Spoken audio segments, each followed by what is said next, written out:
Namaste. Thank you so much for giving me an opportunity to share some thoughts on ecofeminism. What I will be saying has already been covered by most of the speakers, but still I will try to reiterate some of the points. Before that, let me tell something different. As you know, this is a month of December, and this is the month where Bangladesh got liberated, and India has a profound role to liberate Bangladesh. So my deepest gratitude to all of you. Thank you. So I'm going to talk about ecofeminism today.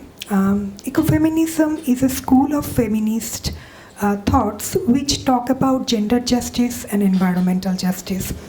So I always have a very weird experience when I talk about ecofeminism, because even my female students tend to ask me question that environment is a gender neutral issue.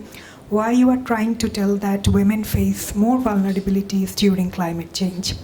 But it is true that whenever there is a war or there is a disaster, socially constructed marginalized identities face more problems than the identities which do not have that marginalization. Since women are socially marginalized, so that's why whenever there is any disaster like climate change, women face more vulnerabilities than men. So from that perspective, ecofeminism emerged in 1960 and 70 at United States. So mostly during the time when civil rights activists were very active in the road, and radical feminists were also very strong, and feminism became very heterogeneous rather than a liberal thought.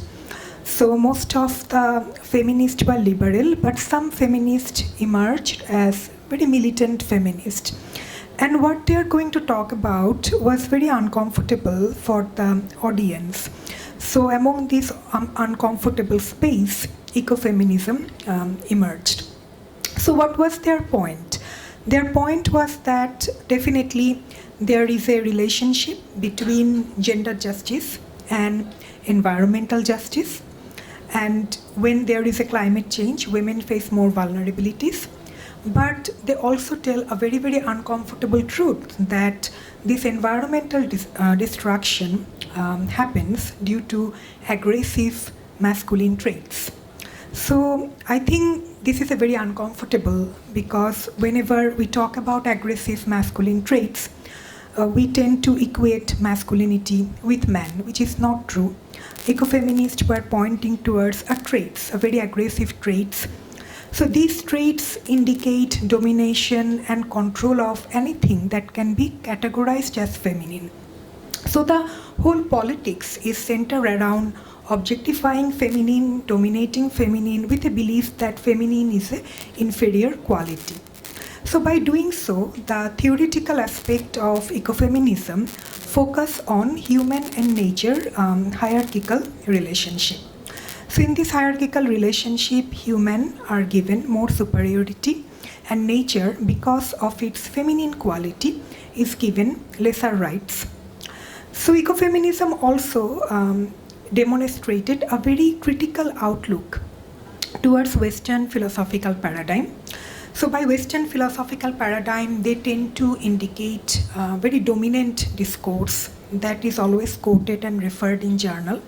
So the human-centered thinking became very problematic in Western philosophical paradigm. So anthropocentrism, which is considered to be a root for human rights, human dignity, again became subject to question that what purpose it is serving, and whether it is ending up creating more superiority complex for human being, which is resulting in domination of nature. So Carter writes about anthropocentrism. Anthropocentrism regards only human as having intrinsic value, a claim usually based on their capacity either to experience pleasure and pain to reason, and furthermore, the only human have interest. The rest of nature is of instrumental value. It has value and deserve more consideration only insofar as it enhances human well-being. So we see that this is subject to contestations. Anthropocentrism definitely has some good aspects, but its limitation was subject to criticism by the feminism. So this tendency to promote anthropocentrism was found in Plato, Aristotle, Descartes, and other Western philosophers who actually try to ascribe an unique value to human being, which includes conscious awareness, reason, knowledge, freedom, and other personal identity and responsibility. The principle of human individuality and limitless human ability originate from this feature. While granting distinctive feature to human, Western philosophical methods by default tend to establish human superiority on the basis of a human and nature hierarchy. Plato introduced the human nature dualism that dominated Western philosophy to define human unique identity.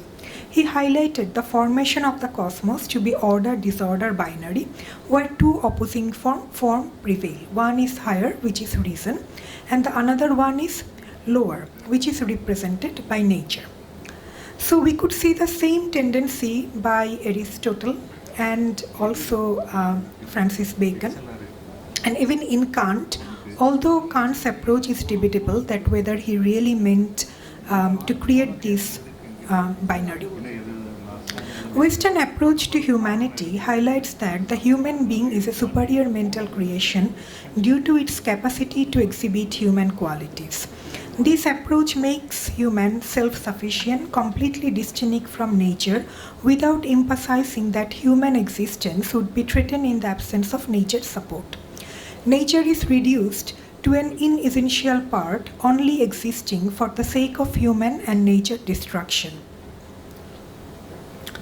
It is commonly accepted that the Western view of humanity placed in nature is dominated by a dualistic opposition between nature and culture. Historically, this has arisen from externalization of nature in both productive and cognitive practice. Instances of such externalization have become generalized. Human being centrality in the universe on the basis of hierarchical relation to nature has been criticized by ecocentric discourse, which alternative view that could ascribe value to humanity at the same time place him in collaboration with nature. From this view, human beings do not need to be in hierarchical relationship with nature in order to claim dignity and value. Ecofeminism Nisra King perceived this as an oppressive thing which oppresses the environment and also as creates more gender inequality. The way human being relates to nature defines their identity to a great extent. The Intergovernment Panel on Climate Change, which is made of scientists from different notions, concluded that human activity is the primary cause of many changes seen in the atmosphere, ocean, and biosphere and other natural spaces. In the current dominant Western philosophical paradigm, human being is considered to be the master or better being in the universe, who should establish his authority over nature. Little thoughts have been invested to fathom what could be the possible consequences of giving the superior authority of human or man over nature. Ecofeminism found that the superior authority to define human on the basis of certain characteristics in relation to nature give rise to oppression of nature and justification for subordination of women as well. So we are in a paradigm when nature is subordinate to human end. Caroline Marchand found that the inferior view of nature occurred in the early modern age.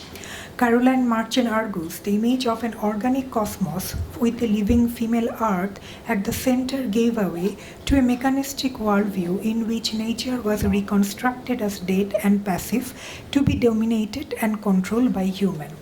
Marchand refers to the intellectual tradition in ancient Greece, which perceived the concept of nature as feminine quality through the image of women. In this regard, Caroline Marchand also remained in a very West-centric thinking and promoted to the tradition which existed before the emergence of Christianity.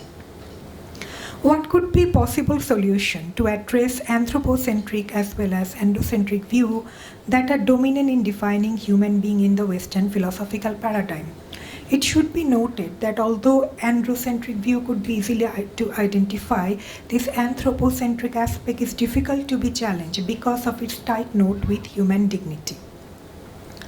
So one solution could be looking back to the non-Western tradition and to break the binary between human and nature. Non-Western philosophical approach to human being, where human being and nature relation has been non-dual and non-hierarchical, can be solution to break these complexities that this anthropocentrism in the Western discourse has created. These approaches include indigenous worldview and ancient Indian and Chinese views of human beings, where human being is considered to be a part of organic chain of being with a higher consciousness or moral obligation to serve the animal and planet. In this non-Western approach, Earth with all its entities is considered to be a sacred entity where ecosystem and purity need to be revered by human being for his or her own protection. So there is no question of charity, it is a matter of survival for which human being has to depend on Earth. This approach has influence on shaping alternative ecocentric narratives in ecofeminism and ecocentric environmental ethics. For example, ecocentric narrative like deep ecology consider nature as an independent entity and not of less value than human being. Ecofeminist Bandana Shiva promotes such a view, saying Prakriti is more than a human construct or an object to be manipulated for the short-term benefit of some human. She is the creative force of the universe. Taking assistance from these non-Western approaches, especially the ecofeminist critique of human and nature relationship, Western philosophical realm could deconstruct the anthropocentric and androcentric approaches to define human being and revisit the relationship between human and nature on the basis of codependency and reverence for feminine form of nature. Here comes the potential of spiritual aspect of ecofeminism, which has done a lots of work to conceptualize nature as a sacred organic entity, the divine feminine or women as her embodiment, which has profound similarity with Hinduism Shakti principle and some other non-Western worldviews such as Gaia. The perspectives from diverse spiritual ecofeminist perspective could cultivate a non-hierarchical relationship between human and nature by conceptualizing Earth as the Mother Earth, where we all have individual and collective responsibility. So such an example could be Mother Earth Dhoritri in Hinduism, and we could see that how this concept has been propounded in Hinduism. Just like a mother, the earth feeds and sustains the humanity.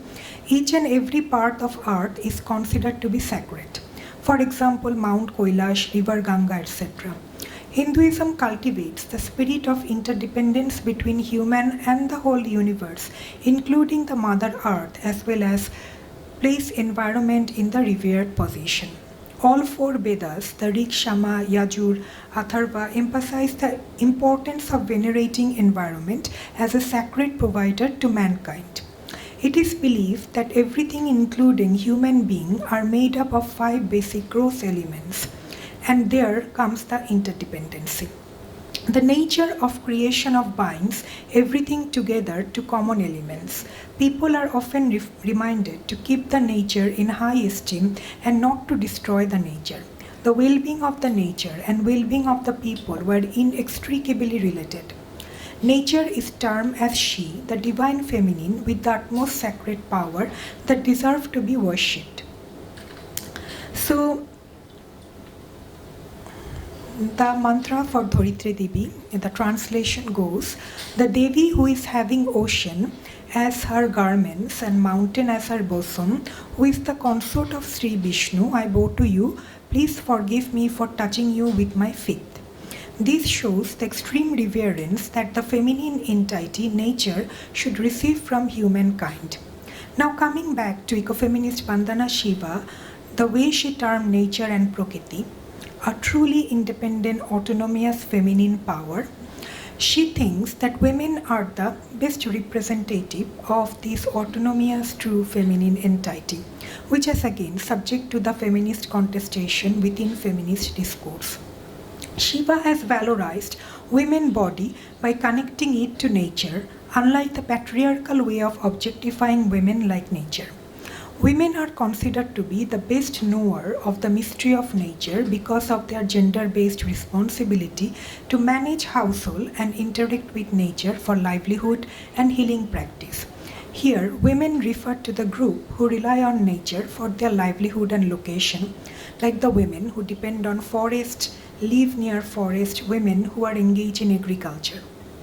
Although the projection of feminine aspect to nature in the name of Dharitri is subject to feminist contestation due to the historical proximity between feminine and women on the basis of inferior quality to patriarchal structure, the idea that earth has supremacy over human being and beyond instrumentalization could be extremely beneficial to bring a spontaneous responsibility to protect the earth on the basis of spiritual values and practice. This responsibility reminds what ecofeminist Karen Warren described as care-sensitive ethics towards the earth and its sustainability. Promoting the symbol of Dharitri that instantly connects our mind to a bigger feminine force to be venerated in the image of women could have a profound transformative power in dealing with the disaster from a more holistic approach. First of all, if the concept of environment is expanded to a bigger feminine force who could take revenge or give shock or away to humanity for violating her balance, the responsibility to protect the environment in respect of a supreme feminine power becomes stronger and holistic. With the rise of this concept as an autonomous independent entity, reverence to women's voice, perspective and knowledge will also follow. So, thank you very much.